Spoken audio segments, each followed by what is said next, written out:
But I was talking with a fellow a couple of days ago about,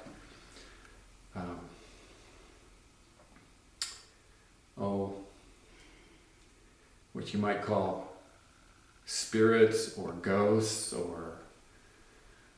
or beings of some kind that don't seem natural. They seem sort of what they call Like paranormal. Yeah. Paranormal Or being possessed, or would that? Stuff like Yeah. that. Stuff like that. I can see how that brain could create something like that easily. So you can see what the brain does in your life just around you and your patterns. So it's quite possible that if you get you and a bunch of other people, like hundreds and thousands and millions of other people that are also thinking the way that they're thinking, it seems possible that a lot of what people experience that they call paranormal or psychic or just spirits. Yeah, it's true. I've known a lot about someone who is they're diagnosed with being paranoid schizophrenic, that they would actually hear voices, and it's very real. If you have that pattern, it seems very real. It's very real for them. Yeah, that's what I tried to say. Yeah, it's very real for them. And the people that are around them, the other people around them, don't hear the voices. Right. They just see the person reacting the way that or they they see react. something, or so. Well, I told you about this movie I saw. Maybe it was in the early 80s. About this woman that was being attacked by some being. She was being raped and brutalized by some being that she couldn't see, and no one else could see it. But she would go through, her body would experience would physically and physiologically experience the event, and it was like a number of times that she would experience this brutal rape.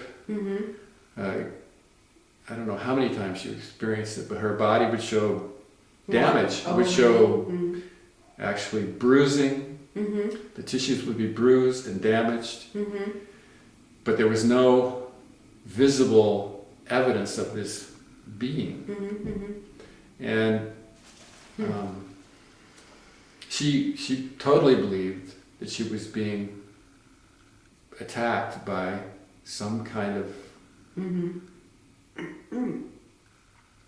non-human creature. So But nobody else around her could see it or experience it. It was totally her But you would see experience. physical, you would see, for a third party you would actually see. Yeah, the third party could see the bruising. So how is that possible? Well, in your own personal experience, you know what your thinker does to your body. Can make you tired, can make you dizzy, can make you weak, can make you ill. What else have you experienced? We've talked about those. Yeah, constriction of the chest, dizziness, hyperventilating. Right. Well, it just may be that the thinker is capable of conceiving and creating a creature, an imaginary or a non-visible and invisible creature that this woman experienced numerous times, and her body showed the evidence of that experience. And it may just be that it all was a creation of her own thinking. And it may be that a lot of the things that we hear about and cannot be explained, outside of a paranormal experience of some kind may be, or like let's say haunted houses, or people seeing, children sometimes talk with imaginary friends. Yes. So I really don't know what that would be.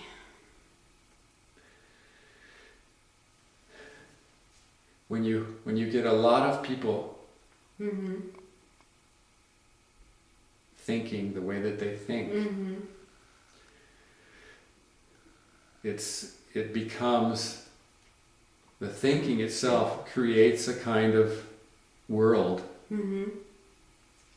It creates a world. It creates the thinking's perspective of life, which is the way the thinking sees life.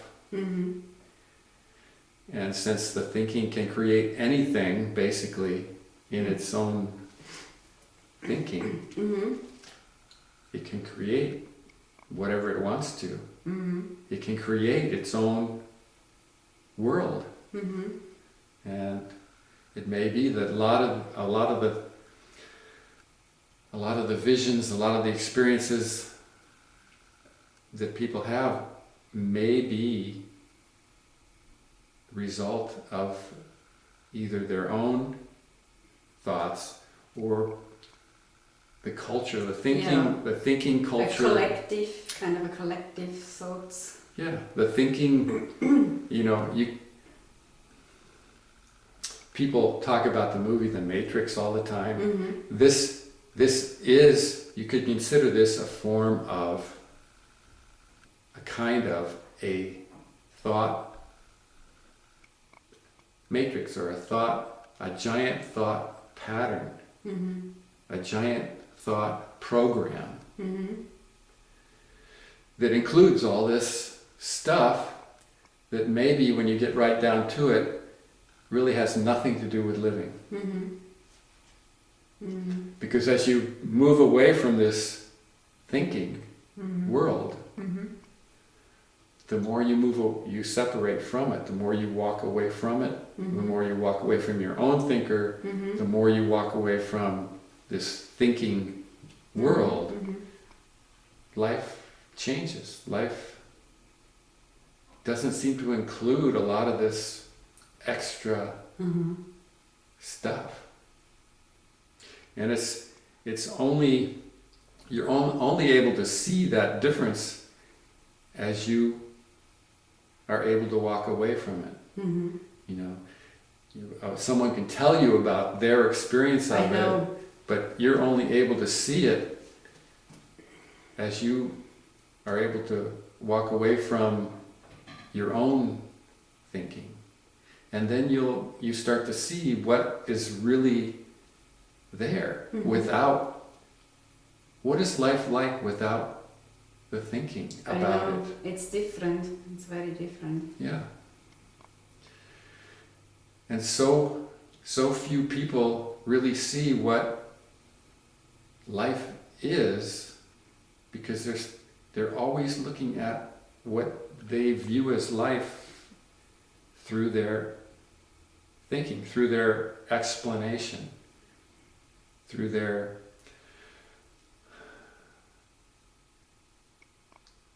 point of view, which is not even their point of view.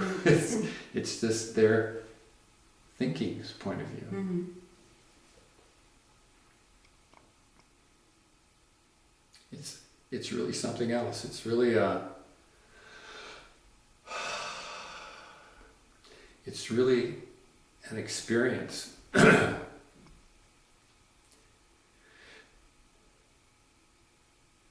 And it's really different. Life is different than what everyone experiences. What most people are calling living is something else.